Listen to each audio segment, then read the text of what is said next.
Today's story was written by Reddit user Moonfly71.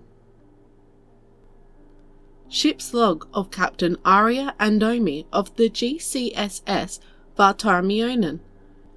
Date 13639 Galactic Rotations.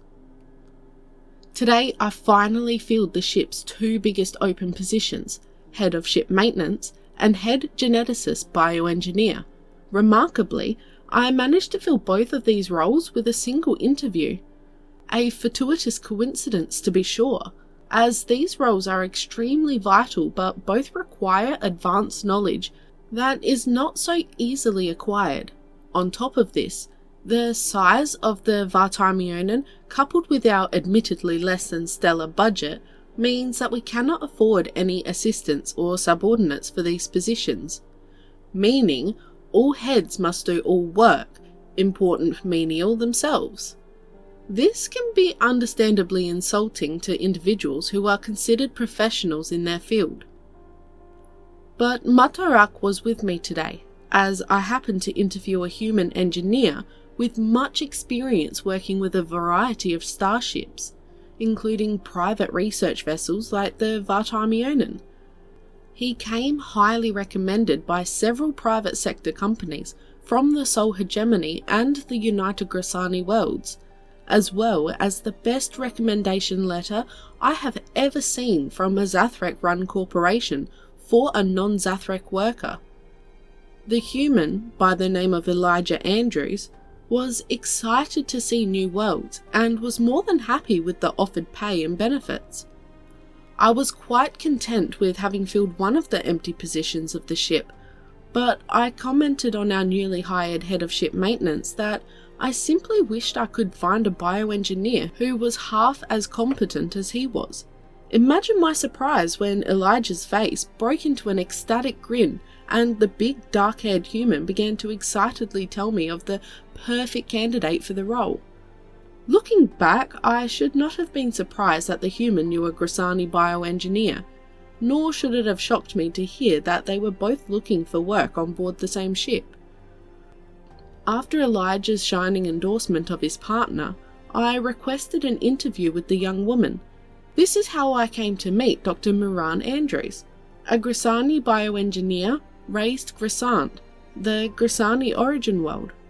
An absolutely brilliant scientist in her field, I found Dr. Andrews to be even more qualified than her human friend, with many papers and works accredited to her. And again, a shockingly enthusiastic, by Zathrek standards, letter of recommendations from a Zathrek ship the two had previously worked on together. During the interview, I discovered that Dr. Andrews, or simply Mira as she requested I and the crew call her, had served in the Gathrek-Grassani War.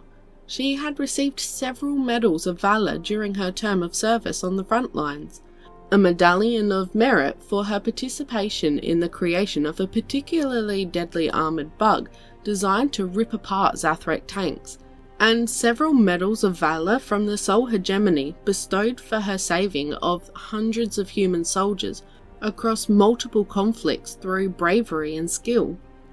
After this revelation, I asked if Elijah had also served in the conflict, but learned that he had not participated in the conflict and indeed had no combat experience.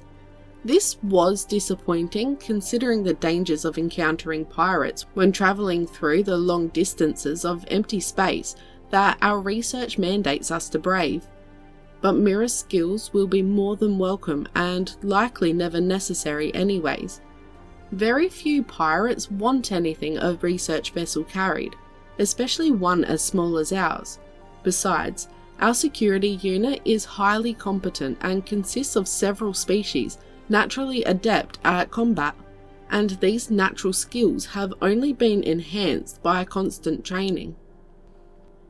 I have just realised that a good portion of the security unit is Zathreki, and despite the glowing recommendation these two have received from a Zathrek ship, I am now growing concerned at how this portion of my crew will get along with a Grassani and a human. Ah well, that is hopefully a problem for another time. or perhaps one I shall never have to face at all.